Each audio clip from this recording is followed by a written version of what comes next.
Sudah. Oke, ya. Oke. Thank you, Mas. Oke. Jadi saya ulang. Paragraf pertama, perkenalkan. Betul seperti ini. Oh ya, nggak perlu repot-repot menulis bahasa Indonesianya ya Pak. Oh, gitu. Nanti ya nggak perlu. Nanti juga buang tenaga kan. Iya, buang waktu sih sebenarnya. Cuma Ya, kalau ada bahasa Indonesianya, saya mudah untuk menyusun kata ya. Kira-kira apalagi kayak gitu. Karena kalau bahasa Inggris ya. langsung, saya harus memikirkan bahasa Inggrisnya juga. Gitu. Mungkin Kalau saya misalnya masih kurang. membiasakan coret-coretan aja Pak. Jadi di Langsung ya. kertas coret-coret. Iya, Hmm, soalnya kan nanti ketika tes juga nggak perlu menulis seperti ini. ya. Menulis bahasa Indonesia. Oh, gitu. Paragraf pertama seperti ini, cuman kalimatnya adalah tabel di atas Mhm. atau tabel tersebut menunjukkan tipe pengeluaran iklan pada 4 perusahaan mobil di UK. Nah, seperti itu. Itu saya betulkan kalimatnya ya. Oke, Ya. ini kalimat paragraf pertama. Paragraf kedua, tulis secara umum mana yang besar. Kebetulan ini soalnya besar dan kecil ya. Ya. Nanti ada jenisnya soal itu naik turun. Jadi Hmm. ada dua jenis soal. Kalau ngomongin angka seperti ini, yang pertama seperti ini, besar kecil, mana yang besar, mana yang kecil, terus ada yang naik turun. Hmm. Nah, kalau yang besar kecil, tulislah seperti ini. Secara umum, pengeluaran terbesar untuk 4 perusahaan ini ada di press dan TV. Hmm. Cukup begitu aja, satu kalimat. Itu yang seharusnya kita tulis. Terus paragraf berikutnya 2 ya umumnya. Tidak ada ketentuan wajib, tapi umumnya 2 karena itu yang masuk akal. 2 Ya. itu masuk akal karena kita membagi informasi. Jadi enggak satu terus dicampur. 2 itu ideal. Nah, 2 paragraf itu tentang apa? Tentang isi. Setelah kita membicarakan yang umum, yang gede-gede, yang besar-besar, kita perinci. Baru yang seperti inilah ya Pak. Nah, inilah yang disebut paragraf isi Isi. atau bahasa Inggrisnya body paragraph. Hmm. Tadi paragraf intro, perkenalan, kemudian overview atau tren umum, kemudian kita menulis 2 paragraf isi. Paragraf isi apa yang ditulis? Yang ditulis umumnya karena tujuannya kan mempermudah pembaca ya. Hmm. Dia tulis saja dari yang besar ke kecil atau kecil ke besar. Hmm. Umumnya sih besar ke kecil ya. Ya. Karena yang menarik dulu kan, yang menarik atau mencolok dulu.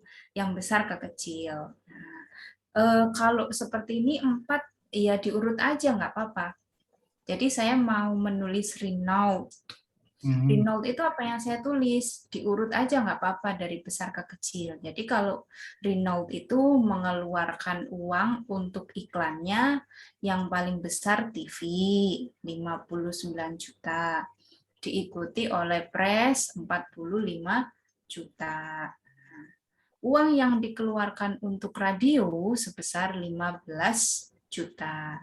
Sisanya untuk sisanya atau jumlah kecil dikeluarkan untuk sinema outdoor. Seperti itu urutannya. Gitu. Nanti kok panjang, apa saya mau tulis satu paragraf semuanya? Lebih baik 2. Misalnya paragraf isi 1 membicarakan Renault sama Rover. Paragraf 2 Vauxhall sama Cetirizine. Seperti itu. Itu mudahnya. Jadi itu dari segi isi ya. Dari segi isi. Nah, kemudian ini dari segi isi ya. Kesalahan penulisan ini isi 150-nya sudah. Terus ini sudah saya sebutkan. yang kita tulis nanti ini loh pendahuluan, paragraf isi. Sudah. Nah, sekarang kita membahas grammar dan vocab. Ya. Ini jadi saya mau mengatakan bahwa latihan berikutnya kita harus memperbaiki grammarnya pelan-pelan. Karena banyak kesalahannya. Satu, yang bertanda kuning. Yang bertanda kuning itu salah. Bentar, ini biar tidak mengganggu. Simple. Nah, hampir semua kalimat ada tanda kuningnya, berarti hampir semua kalimat ada kesalahan grammarnya. Terus apa sebagian kesalahan grammarnya? Sayangnya kesalahannya ada yang fatal ya. Fatal itu ketika informasinya berubah, yang kebalik-balik, itu fatal. Kalau yang misalnya kayak begini nih, UK kurang the-nya, ya nggak apa-apa lah sekali dua kali. Kan saya tetap tahu itu maksudnya Inggris. Ya. Di antara kesalahan yang fatal adalah kalimatnya tidak mempunyai verb. Jadi ibarat bahasa Indonesia itu kalimatnya tidak punya predikat. Nah, kalau bahasa Indonesia predikat itu jenisnya banyak, tapi kalau bahasa Inggris verb ya. Jadi dalam bahasa Inggris kalimat wajib ada subjek dan ada verb-nya. Kalau tidak berarti informasinya entah hilang, entah tidak jelas, seperti itu. Mana contohnya ya? Nyari satu-satu ya. Saya ini dari awal ya. Nih, the table above, we can see the table. Ini tidak jelas. Jadi kalau diartiin itu tabel di atas, kita bisa melihat tabel tersebut tuh. Padahal bahasa Indonesianya ini begini. Jadi bahasa untungnya ya Pak, untungnya Bapak menulis bahasa Indonesianya. Jadi saya bisa membandingkan apa sih maksud bahasa Indonesianya. Nah, ternyata beda jauh. Maksud bahasa Indonesianya itu begini loh. Tapi bahasa Inggrisnya berubah jauh. Itu yang agak fatal. Ternyata maknanya tidak tersampaikan dengan baik. Seperti itu. Ini memang sengaja nggak saya perbaikin karena nanti mengubah banyak sekali ya. Cukup kita tahulah apa salahnya. Biar Berarti harusnya dikoreksinya gimana? Dikoreksinya biasanya saya coret, saya beri pembenarannya di kolom komentar seperti ini. Oh gitu. Biasanya yang tabel harusnya yang ini di table above-nya harusnya. Oh ini. Ya harusnya ditulis. Tabel harusnya begini Pak. Tabel di atas menunjukkan, udah. Yang benar seperti itu. Jadi ini saya perbaiki. Bahasa Indonesianya kayaknya juga harus diperbaiki beberapa ya. Oh iya. Tabel di atas, bukan di atas, tabel tersebut, kita pakai tersebut atau the. Tabel tersebut menunjukkan, sudah. Jadi jangan menulis pada tabel di atas terlihat ada. Itu subjek predikatnya tidak jelas. Nah, kalau ini, tabel tersebut menunjukkan, tabel tersebutnya adalah subjek, menunjukkannya kata kerja. Dalam bahasa Inggris, tinggal mengatakan the table shows. Nah, baru lanjutannya, 5 tipe pengeluaran iklan pada 4 perusahaan mobil di UK pada tahun 2002. Nah, baru itu betul. Setidaknya bahasa Indonesianya. Ada bahasa Inggrisnya tetap ini ya, tetap merubah banyak ya. Misalnya gini, the table shows five types of, 5 jenis. Ini kebolak-balik artinya expenditure on advertising. Jadi ini terjemahannya begini. Ada 5 iklan pengeluaran jenis. Itu terjemahannya. Jauh sekali kan dengan bahasa Indonesianya. 5 tipe pengeluaran iklan, ini jadinya 5 iklan pengeluaran tipe. Tuh, kebalak-balik kan.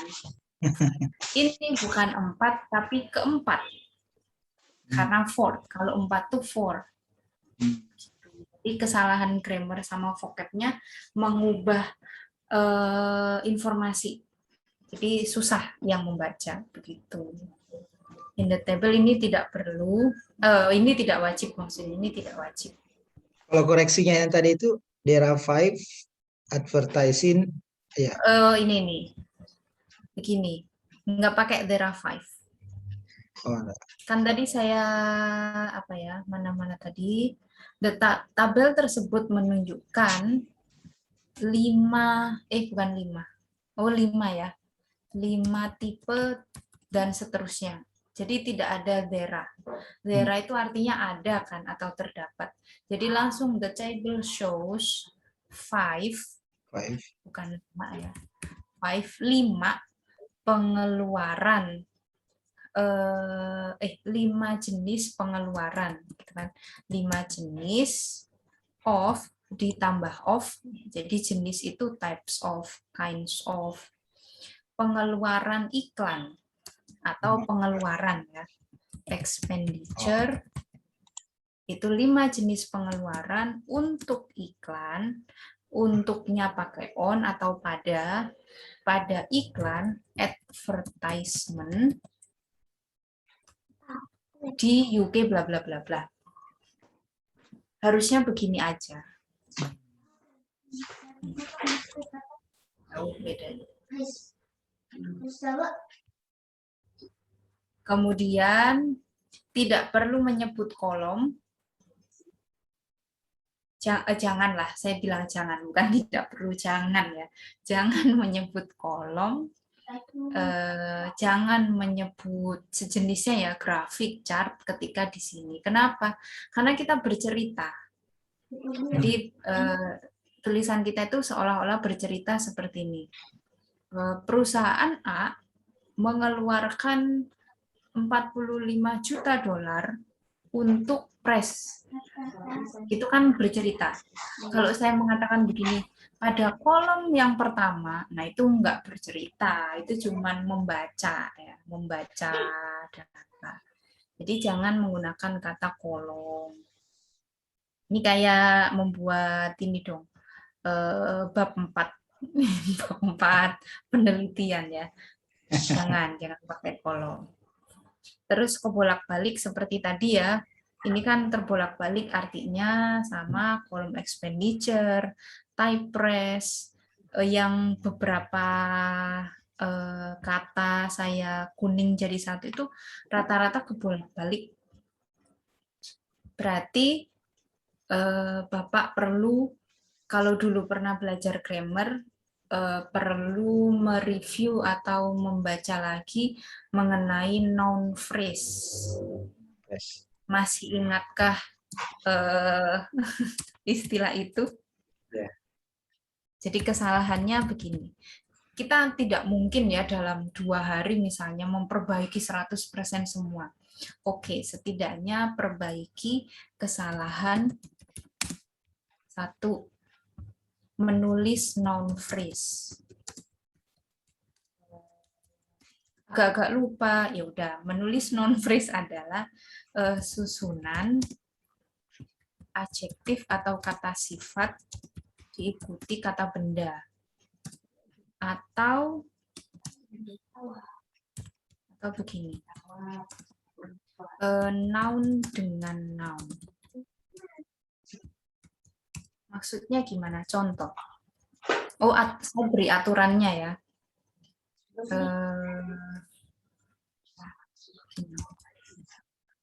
susun urut maaf, susun terbalik bahasa Indonesianya. Nah, kesalahan Bapak di sini sangat banyak di sini. Jadi misalnya ketika bahasa Indonesia saya ingin mengatakan jenis iklan, berarti jangan menulis sama urutannya, type advertisement, salah ya. Jadi harusnya terbalik. Kalau bahasa Indonesianya jenis iklan, berarti bahasa Inggrisnya iklan jenis. Sementara itu aja, setidaknya yang harus dibetulkan ya, tidak semuanya advertisement type. Jadi terbalik susunannya. Ini yang benar. Kalau ini salah. Kesalahan esai ini ada di sini.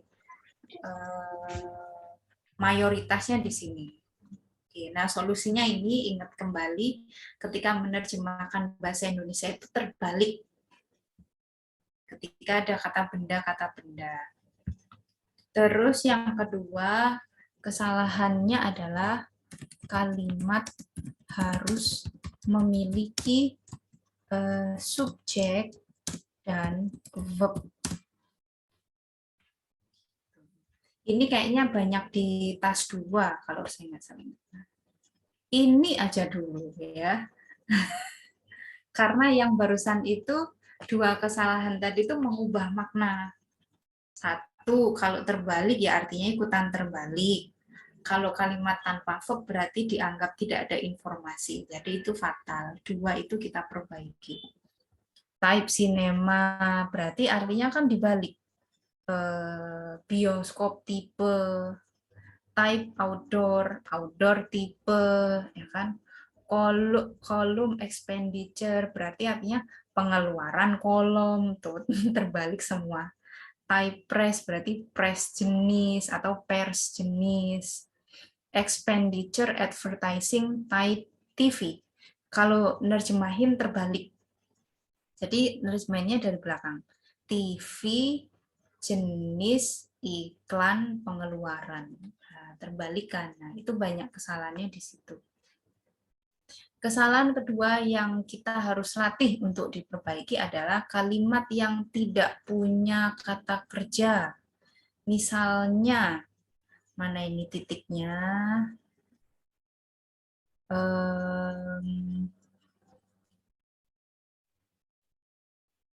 Oh, di tas 2 ya, kita lewatin dulu. Terus saya tambahin 3, menulis at, from dari, to sampai, kemudian by artinya selisih angka. Kalau dulu 100, sekarang 70 berarti selisih 30 ya, atau by 30. Menulis at, from, to, by sebelum angka. Nah, ini yang salah. Ini saya nggak paham sebagai pembaca. Kita bisa menulis Renault 132, Rover 100, itu seperti bahasa Indonesia ya. Kalau dalam bahasa Inggris nggak bisa. Pakai at. Renault at artinya at sebesar. Renault sebesar 100, Rover at 100, Vauxhall at 100, Cetirizine at 100, seperti itu. Aturan lainnya menyusul ya. Ini masih aturan umum. Jangan lupa menulis seperti itu. Sampai sini mau bertanya sesuatu, Pak?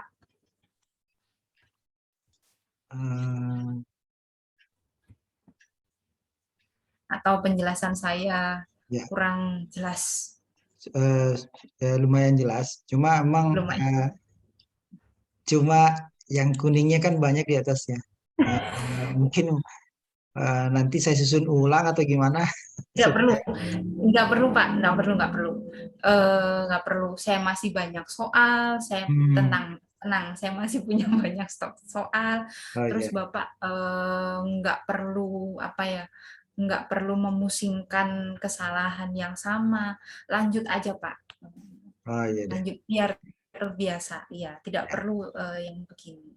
Nggak Tapi apa-apa. nanti Ini tambahkan add ya, Rover ya. ya ada kalanya tidak, tapi ini kan kita memperbaiki sedikit-sedikit gitu lah ya. Ya. Misalnya begini, yang saya berikan contohnya tadi, ini nih. Oh, ini tulisannya terbalik. Kalau Bapak kan tulisannya judul perusahaannya baru angka. Ya. Kan? Nah, kalau ini sebagiannya dibalik. Misalnya begini, 12 juta dikeluarkan oleh perusahaan ini. Misalnya begini nih, ini contohnya. Pakai add ya. Ya. Data bukan data sih, grafik Foxhole itu lebih rendah. Add kita artikan dengan sebesar 65 juta. Gitu. Loh, yang lain kok tidak pakai add? Ya iya, karena artinya memang nggak sesuai. Kan kalau diartiin begini, Foxhole dan cetirizine hanya menghabiskan 8 juta dan 12 juta. Kan nggak pakai sebesar ya kan. Ya. Kalau seperti ini ya. Tapi yaitu nantilah biar nggak pusing. Kita pelan-pelan ada yang pakai. Oke, itu yang saya mau katakan untuk tas 1 memang tidak semua saya perbaiki karena terlalu banyak dan jenis kesalahannya sama. Jadi cukup saya jelasin. Oh iya. Oke. Terus yang writing tas 2. Writing tas 2 saya harus menulis seperti apa? Sekali lagi jangan satu paragraf. Kalau ini memang kurang ya, kurang separuh. Dari yang 250 kata saya cuma menulis 100. Hati-hati itu jatuhnya atau menurun skornya banyak. Oke, tapi move on, tenang aja. Jangan memusingkan kesalahan pertama. Apa yang harus saya tulis ketika tas 2? Sama, paragraf pertama perkenalkan pembacanya atau examinernya ya, si korektornya perkenalkan. Cara memperkenalkan bagaimana? Parafrase. Tulis ulang soalnya tapi pakai bahasa yang berbeda. Karena kalau copy paste nilai kita jadi turun. Contoh. Kalimat soalnya adalah mahasiswa atau murid saat ini bisa mengakses informasi online dengan mudah. Saya gantilah students-nya sama, today-nya saya ganti currently, artinya sama. Can, saya ganti dengan are able to, artinya sama ya, bisa. Mengakses, saya ganti dengan mendapat ya, acquire. Informasinya tetap sama. Online-nya saya ganti dengan on the internet. Itu sama, cuman beda kata. Easily, dengan mudah, saya ganti dengan cara yang lebih mudah. Jangan sampai terlihat kopas, copy paste. Ya. Jadi, perpus sekarang tidak penting lagi, tidak lagi dibutuhkan. Kalau ini nggak ditulis ya, karena ditulisnya di bawah nanti. Oke, intinya adalah tulis ulang soalnya dengan bahasa yang berbeda alias parafrase. Kemudian jawab soalnya. Yang ditanya adalah Anda setuju atau tidak? Ya jawab. Bisa saya setuju, saya tidak setuju, atau dua-duanya. Saya setuju, tapi dalam beberapa hal. Nah, itu separuh-separuh. Kayak ini separuh-separuh. Jadi jenis jawabannya ada 2. Total sama balance atau separuh-separuh. Kalau total itu berarti agree ya, isinya semuanya agree. Disagree semua disagree. Atau separuh-separuh kayak ini. Jadi ada agree-nya, ada disagree-nya. Meskipun saya menerima bahwa sumber informasi online memiliki kelebihan dibanding perpus tradisional, nah berarti kan saya setuju kalau informasi online lebih dibutuhkan. Nah, tapi saya melanjutkan.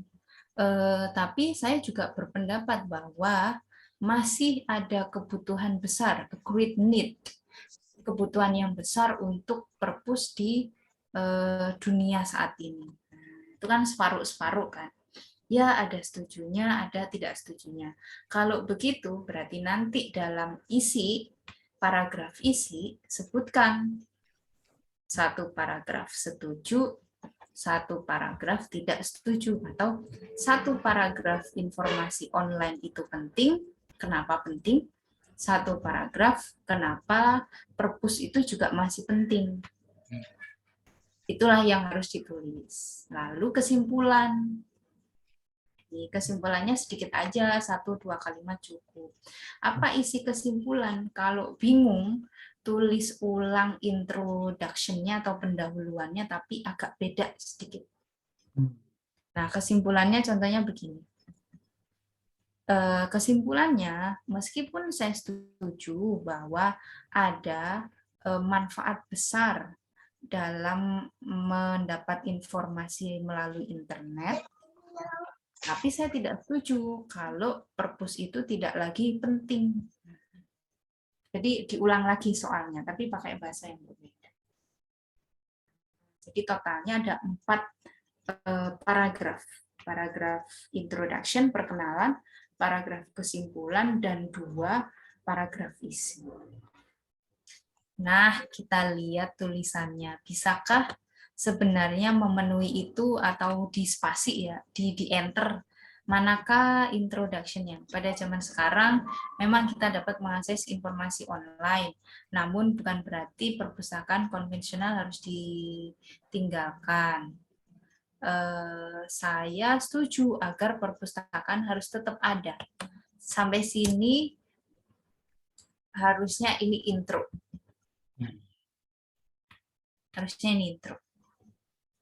Kok gitu? Ini saya sudah menjawab, saya setuju, dan saya sudah mengulang soalnya.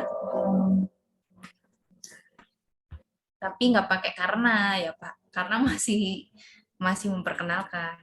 Jangan beralasan dulu. Berarti tinggal isinya apa ya? I agree. Berarti sampai sini ya, ini introduction-nya. Harusnya begitu. Apa isi badinya? Sebutkan.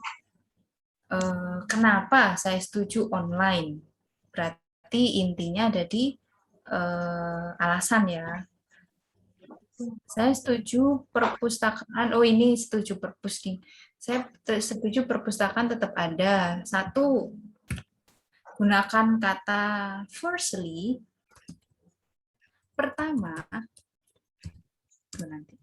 Pertama, tidak, ini saya, bentar, saya kopas dulu versi aslinya. Nanti biar ini ada dicoret-coret ya. Ini versi aslinya ada di bawah. Oke. Saya mau mengedit, misalnya kita edit ya. Harusnya bagaimana sih nulisnya? Nah, pertama, tidak semua daerah bisa mengakses dengan mudah. Kurang. Ini salah gramatikal baik bahasa Indonesia maupun bahasa Inggris. Apa yang diakses? Mengakses internet dengan mudah. Apalagi kalau ada masalah pada jaringan internet atau listrik yang padam, atau masalah lain yang dapat menghambat kita akses informasi, atau masalah lain yang dapat menghambat, nggak pakai kita, akses informasi. Ya, atau masalah lain aja ya. Karena mengulang. Bagus, isinya harus begini, Pak. Tapi ini cuma satu kalimat, kurang. Apa yang harus saya tulis? Saya udah kehabisan ide. Kalimat pertama, sebutkan alasannya. Oh, alasannya tidak semua daerah. Kalimat berikutnya, carilah hubungan sebab, akibat, atau tujuan. Ini bukan semuanya, pilih saja ya. Sebab itu karena kita pasti butuh karena, atau begini, hal ini disebabkan, akibatnya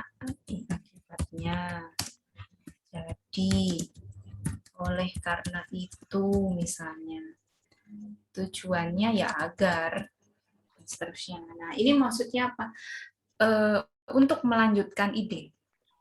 Alasan pertama, tidak semua daerah bisa mengakses internet.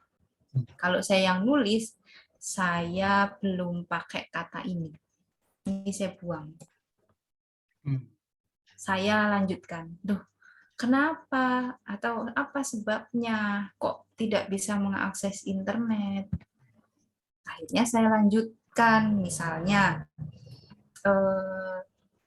karena fasilitas yang diberikan perusahaan pengakses internet, atau misalnya karena pemerintah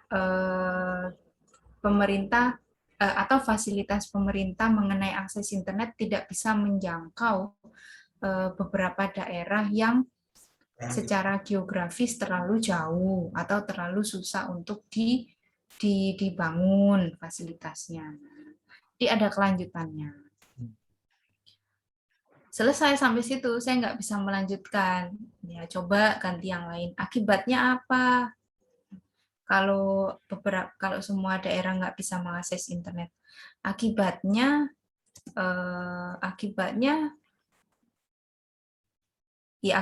orang-orang di daerah tersebut jelas akan membutuhkan perpustakaan tradisional atau konvensional. Itu seperti itu contoh singkatnya. Kurang, tulisan saya masih kurang. Nah, untuk yang susah memanjang-manjangkan tulisan, maka dalam satu paragraf tulislah 2 alasan. Kedua, kan tadi pertama, firstly atau the first reason. Nah, sekarang secondly, kenapa ya kok menurut saya perpustakaan itu harus tetap penting? Kenapa Pak kira-kira? Ada alasan lain nggak? Oh, enggak, kan ini ya udah. Ada tadi karena listriknya tidak semua daerah ada listriknya. Oke, tidak, kan internet butuh listrik gitu ya. Kedua, tidak semua daerah memiliki atau tersambung dengan aliran listrik atau semacam itulah. Bisa nggak melanjutkan, Pak? Loh kok bisa? Kenapa? Atau apa akibatnya? Karena wilayah Indonesia sebagian itu berada di pelosok atau berada di pesisir, misalkan di pulau-pulau terkecil. Lalu kenapa? Memang kenapa kalau ada di pelosok? Ya karena jangkauannya jaringan PLN-nya belum sampai ke situ. Oke. Dan jaringan PLN belum sampai. Belum selesai, esainya belum menjawab. Kan kita tidak sedang membicarakan listrik, tapi online. Nah, dilanjutin. Akibatnya apa? Oh iya, akibatnya untuk mengakses internet tidak bisa. Karena Akibatnya tidak bisa mengakses internet. tidak bisa menyalakan komputer berarti ya? Iya, iya. Akibatnya misalnya akses internet sama dong, berarti mengulang atasnya ya, atau alat-alat device ya, alat-alat media, maaf, alat atau media untuk mengakses internet ya tidak bisa digunakan atau tidak tersedia. Jadi seperti itulah kalimat. Nah, harusnya yang ditulis kalau tas 2 seperti ini. Ini sebenarnya juga alasan ya, karena kenapa ternyata saya punya 3 alasan. Jangan banyak-banyak. Kalau 3, 4 itu udah maksimal ya. Alasan ketiga, banyak orang tetap perpus karena suasananya baik dan dapat memilih waktu yang baik untuk membaca. Oh, enggak. Begini. Karena tempatnya baik. Hindari kata baik karena baik itu tidak terlalu jelas, tidak spesifik ya. Misalnya gini, karena suasananya tenang. Nah, kan baik itu apa? Oh, tenang. Oh ya, bisa pengaruhnya tidak terpengaruh radiasi sinyal di layar komputer. Berarti itu bukan tenang atau baik, Pak. Itu namanya aman buat kesehatan. Ya, benar saya juga. Iya, jadi antar kalimat pun harus nyambung. Yang tadi membicarakan baik sama waktu, kan tadi waktu ya, waktunya baik. Ternyata kalimat berikutnya tentang mata. Berarti ini karena suasananya karena gini, karena membaca buku secara langsung akan membuat mata lebih nyaman. Oh, berarti begini, orang tetap perpustakaan karena faktor kesehatan. Itu idenya, alasannya. Nah, dijelaskan. Loh, kok bisa begitu? Sebabnya apa? Sebabnya membaca buku secara langsung membuat mata lebih nyaman dan tidak terpengaruh karena tidak terpengaruh radiasi di layar komputer. Garis besarnya seperti ini. Penjelasan saya membingungkan atau lumayan bisa dipahami? Ya, bisa. Ya. Jadi ini jadinya kan kayak kecampur gitu ya, Pak. Ini kecampur, terus jangan lupa kata ini penting. Ini namanya kata sambung atau konektor. Pertama, kedua, ketiga, karena akibatnya ini penting dalam tas 2. Kalau kalimatnya kurang kata-kata ini, berarti antar kalimat dianggap tidak nyambung. Tidak ada hubungannya. Misalnya ini sudah bagus pakai because. Nah, tapi kalimat setelahnya tidak ada. Kayak kalimat baru, tiba-tiba all people. Nah, ini juga. Nah, ini contoh kurang kata sambung. Jadi harus halus cara berceritanya. Itu cara menulisnya. Apa catatan lainnya? Tips beberapa hal yang harus dihindari. Ini saya tulis di sebelah kanannya. Yang pertama, jangan meringkas ketika menulis IELTS. Jadi ini keliru ya, harusnya das. Ini yang ya. Nah, harusnya begini kalau menyingkat. Tidak boleh menyingkat kata karena itu informal. Sementara IELTS itu formal atau akademik. Kedua, hindari menulis kepastian. Pasti harus ya. Itu dihindari. Kenapa? Karena nanti faktanya jadi nggak masuk akal. Aturannya sama ketika menulis penelitian seperti itu ya, Pak ya. Kan kata-kata harus, pasti itu sebaiknya dihindari. Nah, IELTS sama. Lalu bagaimana dong? Kan masih ada kata sebagian besar. Ada kata-kata bisa jadi atau mungkin. Masih banyak kata yang lain untuk menggantikan harus atau pasti. Kemudian yang harus dihindari, yang sebaiknya dihindari adalah all, apalagi all people. Hindari kata all people. Yang benar all people, bukan all of people. Kalau all of ada the-nya, all of the people. Hindari kata all people. Loh, kenapa tidak boleh? Karena bisa jadi berlebihan. Misalnya nih, semua orang pergi ke library karena situasi di sana bagus. Ah, masa sih semua orang pergi ke library karena suasananya? Ah, jangan-jangan orang pergi ke library ya karena kepaksa aja, karena mengerjakan tugas. Jadi dalam beberapa buku IELTS itu dikatakan bahwa ini adalah semacam melebih-lebihkan fakta. Hindari kata all, kata harus atau pasti itu melebih-lebihkan ya. Ah, faktanya nggak semuanya seperti itu.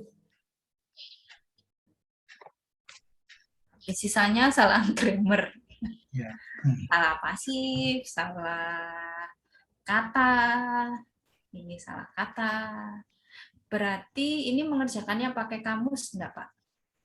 Ya, Pakai kamusnya ya. pakai Translate juga, Google Translate. Ih, kalau mentranslate jangan per kalimat. Nggak, Google Kalau Translate per kata. per kata, ya Ya, berarti anggap saja sama dengan kamus ya. ya. Pokoknya kalau frasa atau kalimat tuh berarti Google-nya yang mikir. Kalau kata nggak apa-apa.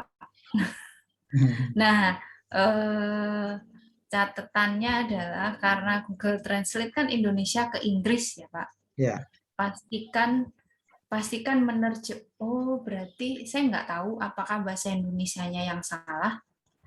Misalnya nih contohnya ini nih, kan harusnya choose,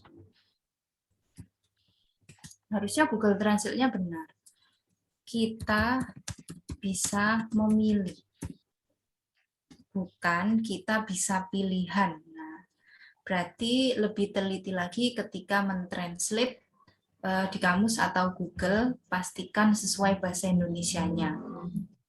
Memilih itu kan choose. Kalau choice nanti pilihan. Kita bisa pilihan. Nah, jadi lebih teliti lagi menyesuaikan dengan bahasa Indonesia. Jadi sisanya ya begitu. Kesimpulannya adalah kelemahannya ada di gramatikal dan ya ini kelemahannya banyak ya.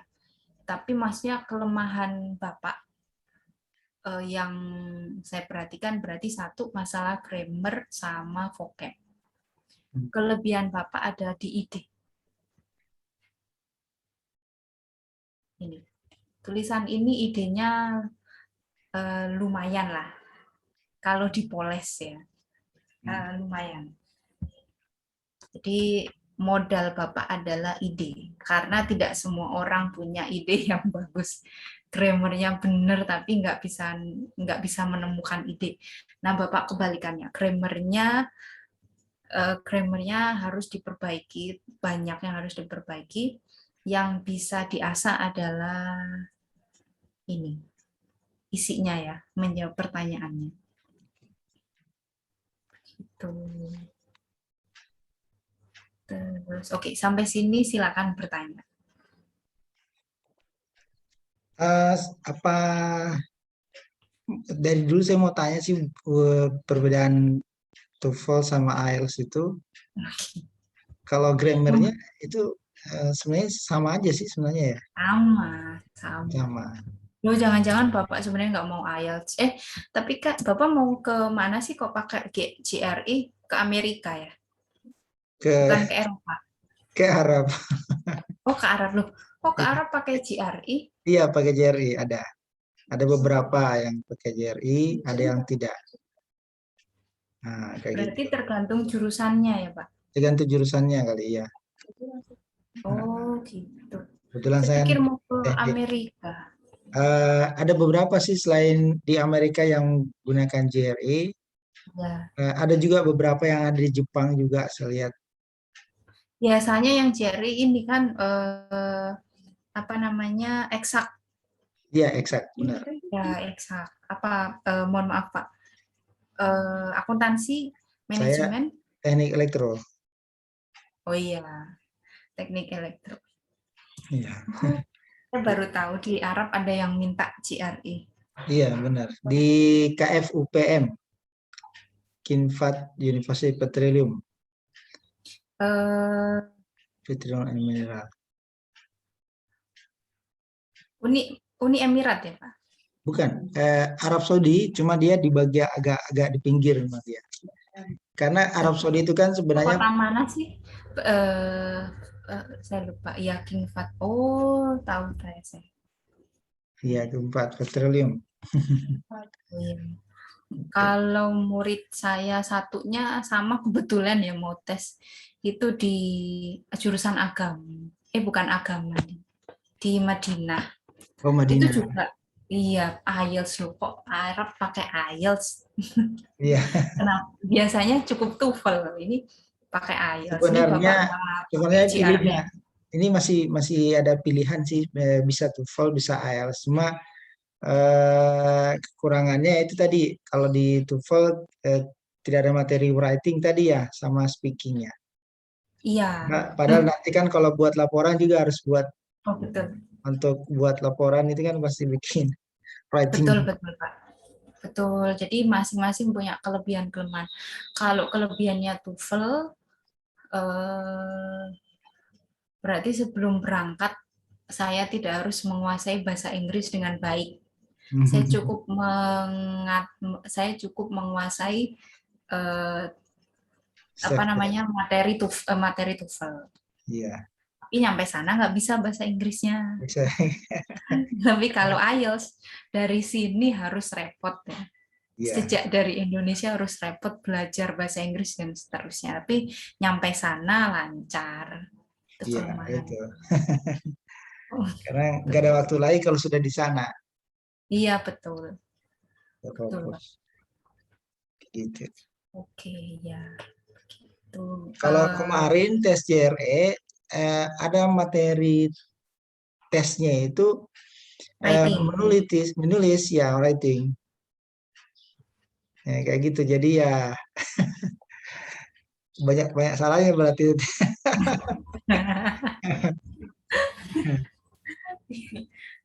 Tapi ada nih yang diminta tidak terlalu tinggi kan, Pak? Ya, itu saya lihat eh, verbal ya namanya ya. Verbalnya 4 nih poinnya,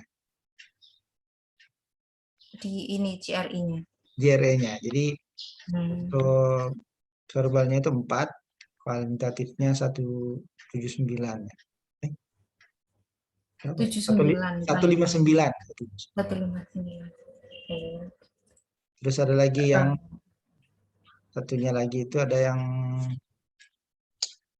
apa ya satunya ya? Apa saya? ada vocab-vocabnya itu Ada vocabnya, sama ya. sama hitungan-hitungannya. Strukturnya ada struktur ya. Ya. Ya. Ini kalau IELTS-nya berapa minimal, Pak, yang diminta? Kalau IELTS-nya itu 6,5 ya, 6,5. 6,5. 6,5. Oke, Ya. 6,5. Dengan writing ada minimalnya? Enggak ada, itu jumlah seluruhnya berarti. Oke. Ya, berarti harus dikatrol sama yang lain, Ya, harus listening dan speaking-nya. benar. Ini. Oke. Saran saya kalau sempat dan ya ya intinya waktu ya Pak, karena kan Ya. juga sih kalau sempat memang harus belajar grammar. Hmm. Kalau dulu pernah, iya gimana ya? Kalau dulu pernah kan, misalnya pernah ke Pare, Pak? Belum pernah. Oh, belum pernah ke Pare. Pokoknya intinya Bapak perlu belajar grammar. karena grammarnya akan membantu semuanya, membantu writing, membantu speaking, membantu menulis, menulis intinya. Ya. Dilihat dari tulisan ini ya, dilihat dari tulisan ini memang perlu grammar. Intinya di grammar itu. Iya. Tapi memang saya juga ya itu cari yang untuk speakingnya juga, speakingnya. Speakingnya, Ya. ya, ya. Ya memang harus dicari, harus ada yang menilai kemampuannya kan. Kalau saya lihat kemarin ada iklannya penyedia penyedia jasa untuk kuliah ke luar negeri kayak skuter itu, Iya, tahu nggak? Itu tahu Pak. saya lihat di situ ada beberapa apa namanya fasilitasnya dia itu memastikan bahwa nilai IELTS-nya atau nilai TOEFL-nya itu bagus, mengarahkan ke kemudian ya. Berarti ada kursusnya juga ya? Ada, Ya. ada Hmm. pilihannya pasti.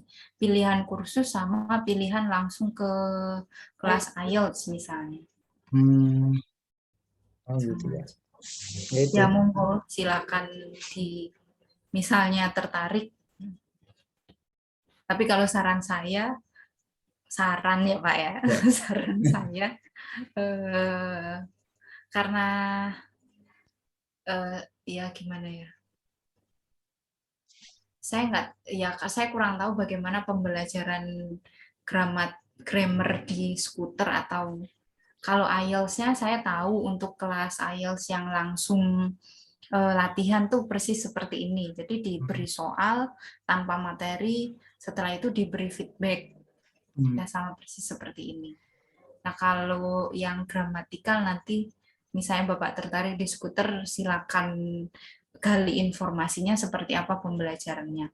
Kalau misalnya maunya intens, kok menurut saya ya Pak ya, menurut saya paling paling cocok itu memang grammar ala pare, Pak. Hmm. Kenapa? Karena dari dasar, maksudnya Hmm. stepnya, kurikulumnya itu menurut saya bagus. Hmm. Kalau Tapi tidak harus speaking ke sana ya? beda-beda. Gimana Pak?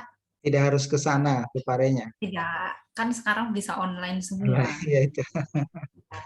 Ini saya juga online dulu nggak online.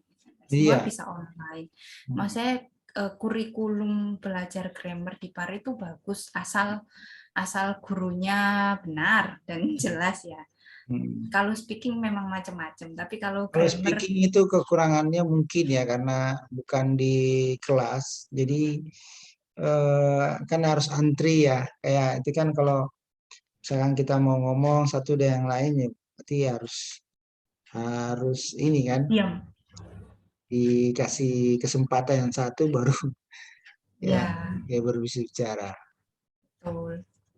Kalau offline bisa sambil nunggu, bisa latihan Ya, dengan temannya. ya gimana? Ya itu kelebihannya. Kalau speaking memang bagusnya berkumpul dengan komunitas ya. Betul, betul, betul, betul. Gitu. Ya, udah. Terus apalagi Pak, sambil saya kopaskan contoh jawaban ini tadi ya. Hmm. Ya, ini nanti saya kirim lagi file Bapak. Ya, itu. Nanti saya perbagus lagi anunya. Ya, tidak perlu diperbaiki, cukup dibaca saja. Oh iya. Terus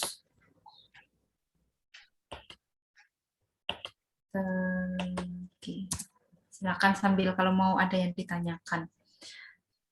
Karena melihat yang tadi, sepertinya tadi adalah debut pertama Bapak ya Ya. untuk menulis IELTS, maka latihan berikutnya itu saya berikan soal yang tidak terlalu kompleks dulu. Jadi kita pastikan yang tidak terlalu kompleks bagus. Hmm. Oke. Jadi latihan berikutnya Tapi ini. tidak harus ya, bisa langsung harus langsung ini ya. Harus langsung bahasa Inggrisnya ya, enggak usah. Iya, bahasa Indonesianya dicoret-coret aja. Ya nggak apa-apa, tetap mau diketik, Pak. Kan namanya juga nggak tes. Ya nggak Ya. apa-apa. Cuman siapa tahu capek atau buang-buang waktu. Tapi kalau mau nulis ya monggo, malah enak saya. Jadi kan saya Karena kalau proporsi misalkan bahasa Indonesia. eh, kalau misalkan di saya Indonesia kan itu kadang kan materinya itu kan tidak ini ya, tertata gitu ya. Hmm, betul. Nggak apa-apa, Pak.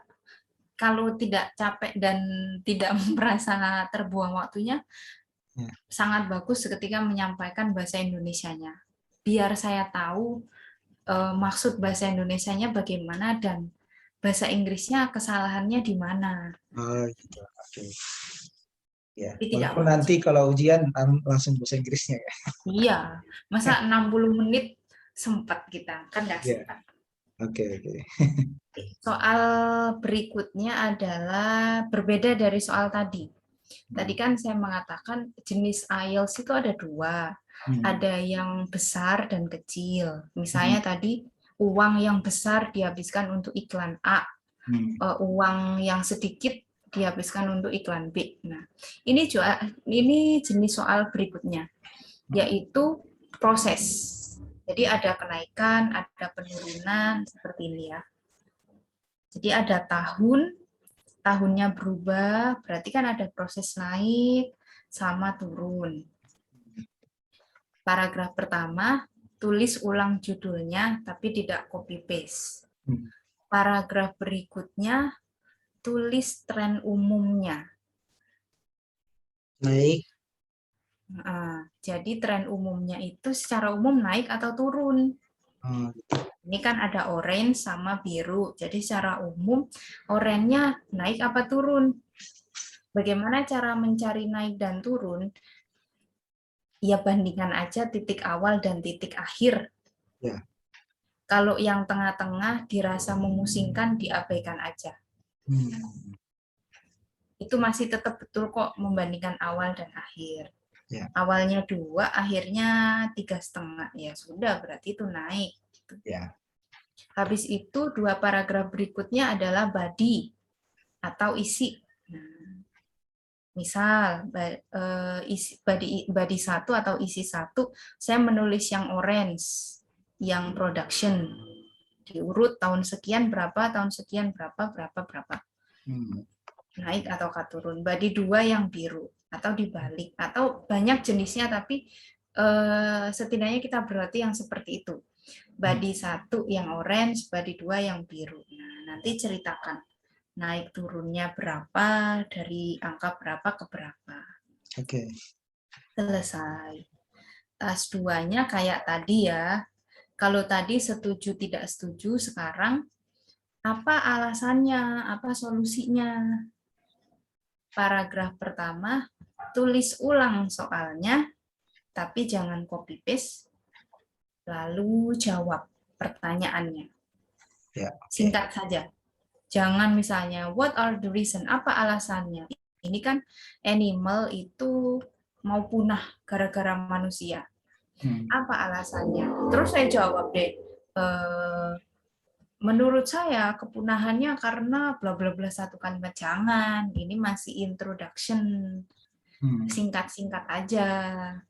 Misalnya begini, binatang di atas bumi semakin lama semakin banyak yang Hmm. punah karena berbagai aktivitas manusia, berbagai aktivitas manusia dalam hal industri dan apa tuh, khusus itu dulu ngapain, eh, penangkapan ikan ilegal. Oh iya. Itu aja, jangan membuat kalimat ya. Terus habis itu apa solusinya? Ya dijawab aja. Solusinya bergantung pada masyarakat sama pemerintah. Sudah seperti itu aja, jangan dipanjang-panjangin. Karena nanti yang panjang itu buat body atau isi. Body 1, Misalnya begini ya, nanti body 1 atau paragraf isi 1, saya hanya membahas reason, sebutkan 2 alasan. Ya. Body 2, solusi. Atau begini, body 1 ada alasan 1 plus solusinya. Body 2, alasan reason 2 dan solusinya begitu. Terserah mau yang mana. Lalu simpulkan. Oke. Dan itulah yang akan ditulis. Silakan buka kamus agar terbiasa menulis vocab yang benar. Oh ya, kelebihannya adalah tidak ada typo di tulisan Bapak ya. Oh iya. Karena murid saya yang lain itu suka typo. Oh iya. Iya. Udah buka kamus, typo lagi. Oke, oke. Habis itu dia. Ya. Terakhir, ada yang mau ditanyakan? Oke, udah cukup. Udah cukup. Ya. Tetap semangat, perbaiki pelan-pelan, terutama grammarnya. Oke. Ya sudah. Ya. Kalau gitu saya bisa tutup ya. Oke, oke. Ya. Saya tutup dulu untuk hari ini. Ya udah, terima kasih. Assalamualaikum warahmatullahi wabarakatuh. Waalaikumsalam warahmatullahi wabarakatuh. Permisi, Miss. Sama-sama. Ya, Assalamualaikum. Waalaikumsalam.